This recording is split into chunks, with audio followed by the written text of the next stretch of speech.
Hey there, everybody. I am Dan Davidson. And I am Bill Smith, and it's time for the news from TrekNews.net. Spanning the Alpha Quadrant.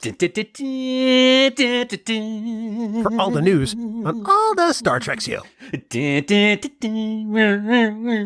TrekNews.net. Barbecue sauce. Online at TrekNews.net with barbecue sauce. Now, see, all I want to do now is sing the Chili's baby back ribs thing.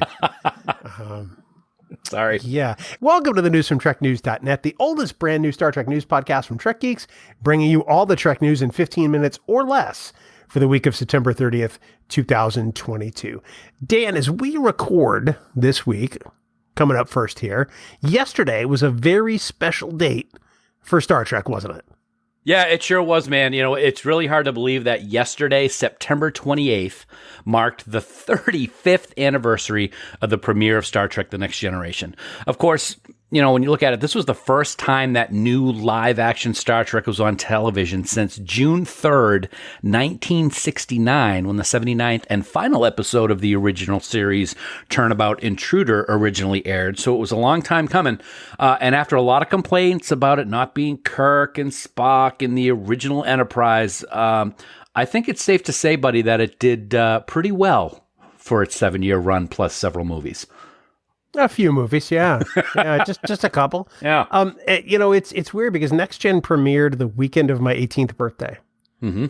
I remember watching it on WCVB TV Channel 5 out of Boston. Okay. And it aired in the 8 o'clock hour, so it preempted ABC programming. They were an ABC affiliate. And the show that it preempted was a brand new first-year show called Once a Hero. The third and last televised episode, the one that came up against Star Trek, was written by Ira Steven Behr. Ah, that's very ironic. Yeah, it was canceled right after. Interesting. Huh. So I will always remember that sort of little time when Ira became the showrunner on Deep Space Nine. I didn't know about his title Once a Hero then. It's only within the last few years I put it together.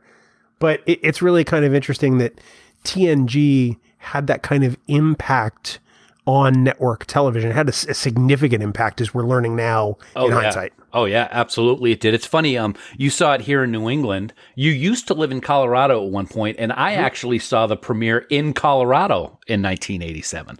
I was actually out there and saw it there at a friend's dorm room at Colorado State University, and I was sitting on the floor, and there was just this little tiny TV in her room, and I watched it. And I didn't know if I really liked it all that much, that first episode. Well, I mean, let's be honest. Farpoint is kind of a kludge of an episode. Uh-huh. You know, there's DC Fontana's Farpoint story, and then Gene came back and wrapped it in the Q story, and it's a little cumbersome as a result. Right. But, you know, it's still fairly classic now looking back on it. I remember watching that going, this was my birthday present? This was terrible. Where are Kirk and Spock? I want that back. But I mean, now we adore it. We love it. And even then, first season Next Gen episodes are still way better than, you know, half the stuff that's ever been aired in the world. So absolutely. I'll take it. Yeah, I 100% agree with you. Happy birthday to TNG. 35 years, man. That's a long time. And we're showing it. You and I, but we're glad that we got to see that first episode and all the way up through what we're getting right now. It's pretty awesome. We're showing it. Speak for yourself. My goatee is still a lovely shade of dark brown. Yeah, mine's all white. Yeah, it is. Moving on, Dan. You know, the last Star Trek movie in theaters was, of course, Star Trek Beyond, all the way back in 2016, if you can believe it. And although the past couple of years we've heard news of the next Kelvin Timeline movie, things have kind of come to a halt as of yesterday.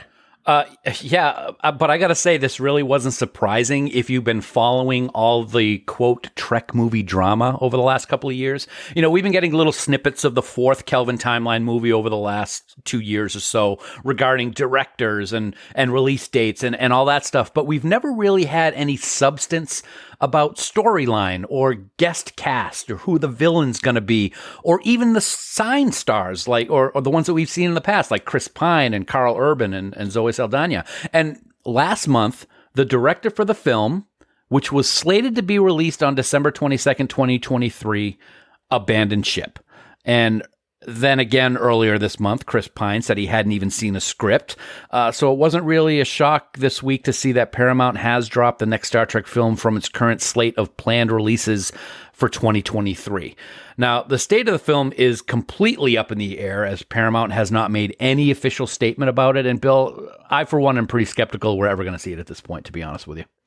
I don't think we're ever going to see it. And honestly, I think it's time to put the Kelvin Timeline to bed. Yeah.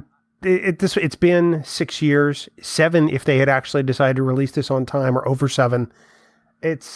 We've got plenty of Star Trek on TV that is feature film quality. Mm-hmm. If we don't do another Star Trek movie for a while, I think I'm good.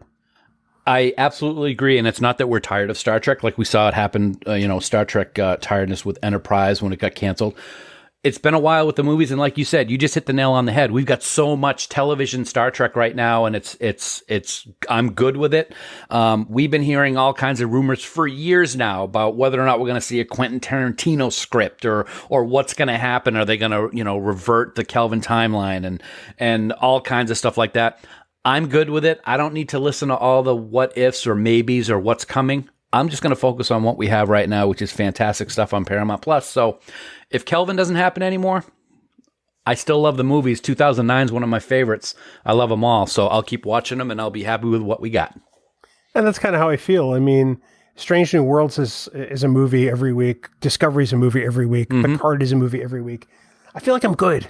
Yeah, I agree. Well, Dan, this week we're going to be talking about it on Discovering Trek Lower Decks, but not only did the Cerritos visit a beloved space station, we also got to be reunited with some very special characters, and I'm so jazzed about this. My heart is so happy. It was just a wonderful return to a favorite place, man. Yes, this week on Lower Decks, the USS Cerritos makes a stop at our beloved Deep Space Nine. It's been the first time we've actually seen the station in over 20 years, and the animators did an absolutely breathtaking job bringing it back to life for us. But not only were we treated to some amazing looking animation with the station itself, we were blessed to hear 2 wonderful voices. Spoiler alert. Spoiler alert. Spoiler alert. Is that good? Yeah, that's good. Okay. We were blessed to hear 2 wonderful voices reprise their roles from Deep Space Nine. Our friends Nana Visitor and Armin Shimmerman, both of whom have been guests on Trek Geeks, reprised their roles of Kira Nerys and Quark with some great voiceover acting. It was great, dude, not to see only them again, but to hear those distinctive voices. Now, no spoilers, Bill, even though we just gave a spoiler alert, but even Quark manages to get himself in trouble again. Naturally. I mean, because Quark's going to do what Quark's going to do. Quark's Quark.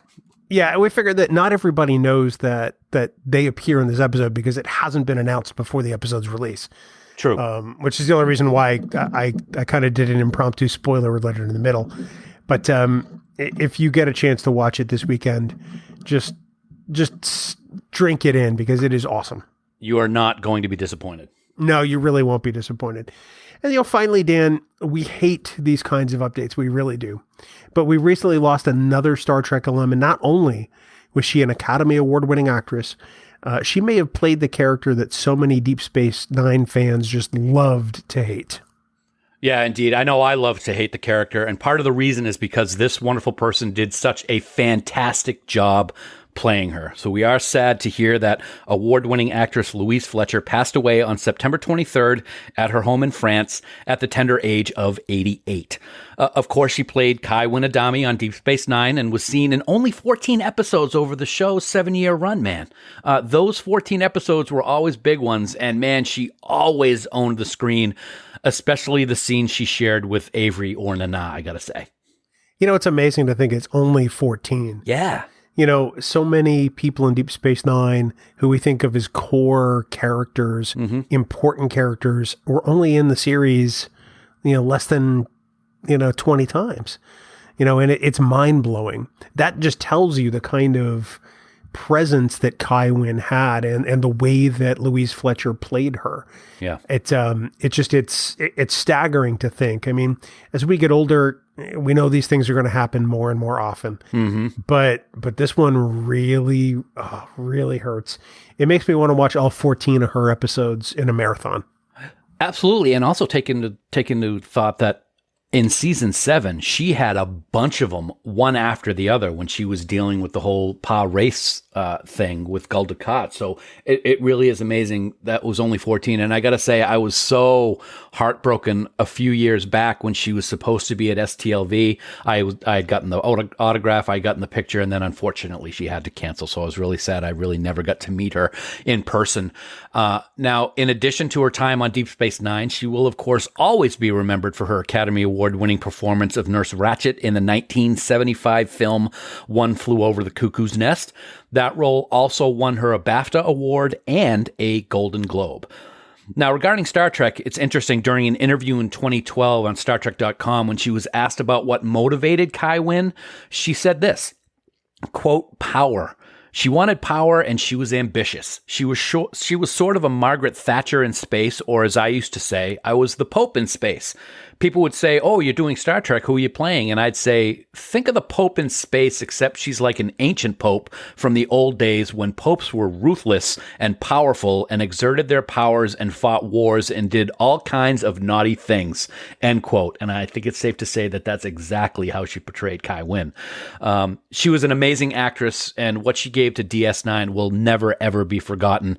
The entire Trek Geeks podcast network offers their condolences to Louise's family, friends, and fans all over the world, and may she forever rest in peace. Absolutely. You know, it's funny because if you watch her acceptance speech for the Oscar, which is on YouTube, it's presented to her by Jill Ireland, who is in the original series as Layla in The Side of Paradise.